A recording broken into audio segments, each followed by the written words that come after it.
பாவம் அழுதுகிட்டே அந்த பக்கம் போச்சு. கொஞ்சம் தூரம் போயிடுச்சு. அதுக்கப்புறம் வந்து அந்த பக்கமாக ஒரு முனிவர் வந்திருக்காங்க.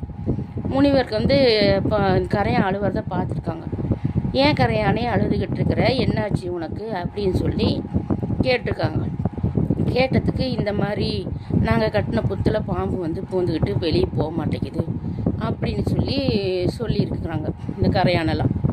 அப்புறம் வந்து இந்த முனிவர் வா நான் நியாயம் கேட்குறேன் அப்படின்னு சொல்லி கூட்டிகிட்டு போயிருக்காங்க. சரின்ட்டு போய் நியாயமும் கேட்குறாங்க இந்த முனிவர் பாம்புக்கிட்ட. பாம்பே, இந்த கரையான்க கஷ்டப்பட்டு கட்டின புத்துக்குள்ளே வந்து நீ போதலாமா? உனக்குன்னு உன்னால் வீடு கட்டிக்க முடியாது, அடுத்தவங்க வீட்டுக்குள்ளே பூந்து ஆக்கிரமிக்கலாமா அப்படின்னு சொல்லியிருக்கிறாங்க. நீ வந்து என்கிட்ட கேட்குறது வேஸ்ட்டு. வலிமை உள்ளவன் தான் எப்போவுமே ஜெயிப்பான். வலிமை உள்ளவங்கிட்ட நியாயம் செல்லுபடி ஆகாது. நீ போயிட்டே இருக்கலாம். நீ இருந்தீன்னா உயிரையும் இழக்கிற மாதிரி வரும் அப்படின்னு சொல்லி முனிவரையும் மிரட்டி